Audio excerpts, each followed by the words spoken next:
Oh, you're good. Hey, I'm Mike from MC Ranch Overland, and I'm fortunate enough to drive a pretty cool truck. I like building things, so everything that I've done to this truck has been out of love and just, just wanting to have a vehicle that performs well and that's safe. But what I'd like to say is that with MC Ranch Overland, we're trying to promote community and just get out there. If you got to get out there with your car and you just have a tent, even a Canadian Tire tent, and you can come to a campsite and have a fire and connect with your family and your friends, that's the most important thing. So you don't need a truck like this to get out and get started. So like I said, I'm blessed that I've been able to build this. I've owned this truck for 8 years, and this is 8 years of work, and I've done most of it myself. So again, just get out there and have fun with your friends and family, and that's what we're all about as well. So anyway, so it's a 2016 Tacoma. I was lucky enough, I drove past it at 5 o'clock in the morning going to work on a lot, and somebody had already done a little bit of work to it and ended up having to sell it because his wife was having a child, and they ended up buying a minivan, which I would never do. But anyway, poor guy, he relinquished the vehicle, and I was lucky enough to have it. So I basically started with the suspension, and actually that's the last thing you should do with a vehicle. You should have an idea where you're going, how much weight you're going to be transporting, and then once you have that figured out, then you can kind of start designing your suspension. I've gone through a few iterations of my suspension where I've had to buy things, build it up, and then replace it with something better. But basically, coilovers, upper lower control arms, leaf springs in the back. I put airbags in the back. The airbags make it safer on the highway, and also when you're carrying a load, you never know if you're going to have more weight on one side of the truck than the other. So it's nice to be able to balance it up. So I've got the airbags. I like to do more of the military thing, 33-inch tires, 10-inch wide. A lot of people like to call them cookie cutters. I'm running all-terrains. All-terrains, in my mind, are best in all conditions, except for mud terrains are better in mud, and they're better in deep snow. But under any other circumstance, an all-terrain is always better. So I run 10-ply Falcon Wild Peaks. Pretty happy with them. Then we come to the back. I've got a Fat 4 rear bumper. The Fat 4 rear bumper came with the vehicle, but they don't have an option to have a tire carrier. So I designed and built this tire carrier myself. I repurposed a box I bought from Lordco that's supposed to sit on the back of just a pickup truck bed that you're supposed to put tools in. I run it in a vertical configuration, and I use it to put my fuels in, propane, chainsaw fuels, and then I run my chainsaw in here. Normally, if you have to use a chainsaw on the trail, it's hot when you finish with it. The last thing you want to do is throw it back in your vehicle. So typically my chainsaw lives in here. I have my air lines in here. I have my block, which when I'm camping I always put behind the tires. And there we go, letting things fall out for the video. But we're not professionals here at all. So then I've got the camper.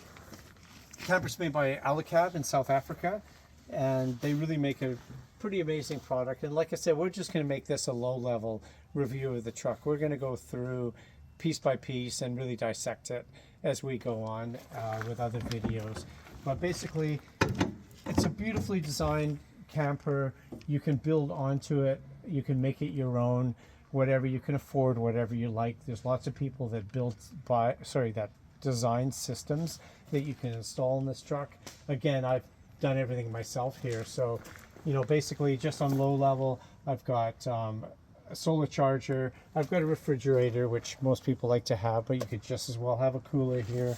I have an electric toilet on this side, and then I built these cabinets in the back, and we'll go into that with more detail later on another video.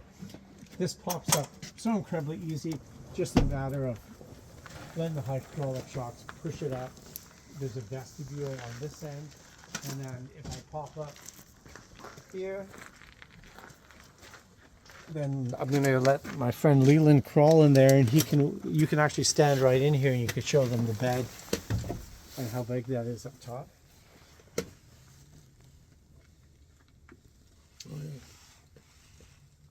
Lots of LED lighting. It's actually, the bed's 7 feet long, 5 feet wide, so it's just great.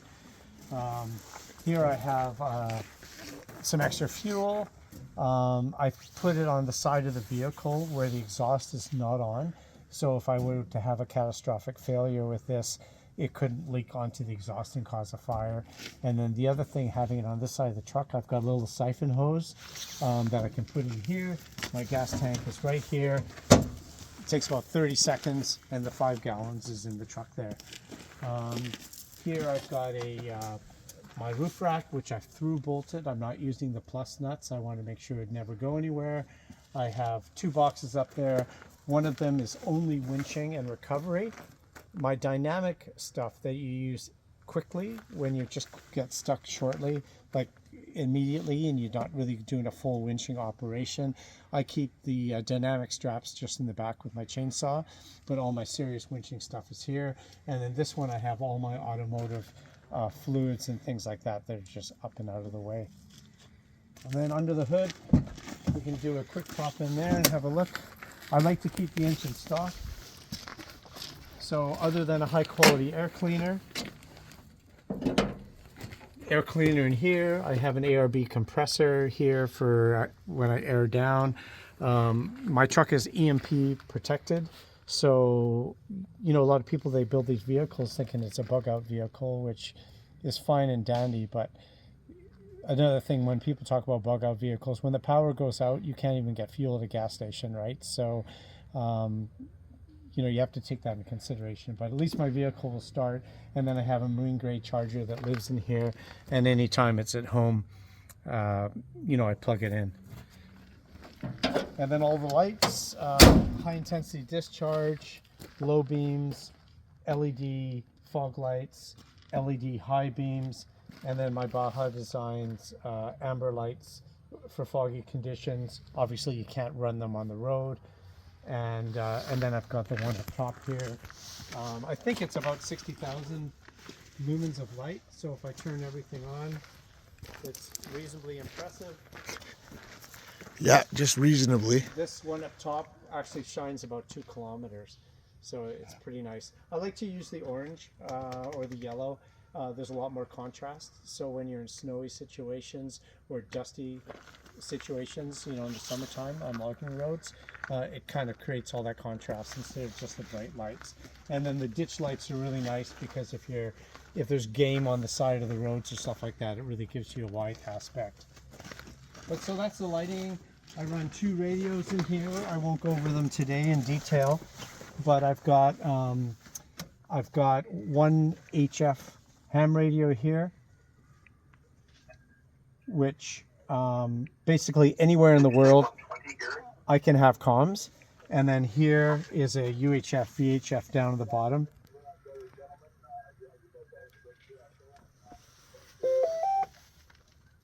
And then this is hooked up to a repeater. And if I key it up,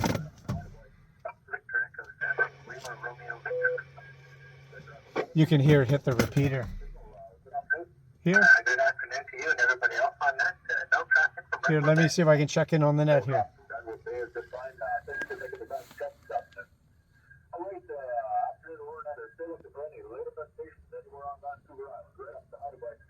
Victor Alpha 7, Alpha Juliet Charlie Mobile.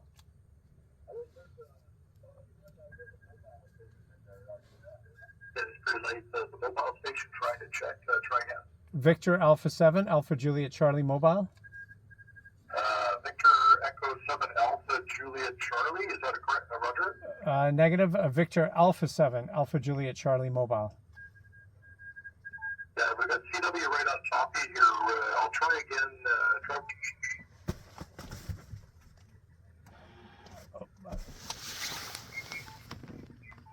Sorry, I just wasn't tuned perfectly. Victor Alpha 7, Alpha Juliet Charlie Mobile. Okay, I'm getting Juliet Charlie Mobile. I need the prefix. Victor Alpha 7, Alpha Juliet Charlie. Okay, got it. Victor Alpha 7 Echo, Juliet Charlie, up through the CW. Hopefully you have nothing for us. Go ahead. Yeah, no traffic for the net, 73s. No traffic for the mobile. Go ahead, Jason. Anyway, all in good fun. It's cool to have comms, right? So Who are you checking in with there? So with ham radio, they have ham radio nets, and they're all different times of day, different countries, different states, different provinces. So if you know where they are and what frequencies they're on, what you can do is you can check in at the net. So when I checked in, I said I had no traffic, so I had nothing to say, but they just diarized that I checked in, and they know who I am through my call sign. What's cool about it, for example, I was fly fishing at a high altitude lake with my boys a couple of years ago, and we were surrounded with forest fires, and we were in a lot of smoke, and we didn't know if we were in danger or not because the forest fires had grown quite significantly. So I checked in on the net, and instead of me saying I had no traffic, I asked the question, once I gave my GPS locations, if I was at any risk with myself and my family. And so they put me on standby, and then I waited for a call back, and they said, no, everything's blowing in another direction. So those kind of comms, and there's no satellites, there's no infrastructure, it's just radio to radio, old school. So it's kind of fun, right? So it's a hobby, I enjoy it. And Good afternoon. The time is 4 p.m. So this here you hear is a repeater that's, I'll just turn it off. It's a Mount Seymour repeater, and even a repeater, which is mechanical and electrical, has to check in every half hour. So that's what that repeater was doing. So it usually has a call sign. It says where it is and what elevation it's at, what mountain it's on, kind of thing. So yeah, all in fun there. So that's kind of a quick overview of the truck, and we're going to do more videos, and we'll go down mechanically what's been done to it and the gearing and stuff like that, and add a little bit to it. Cool.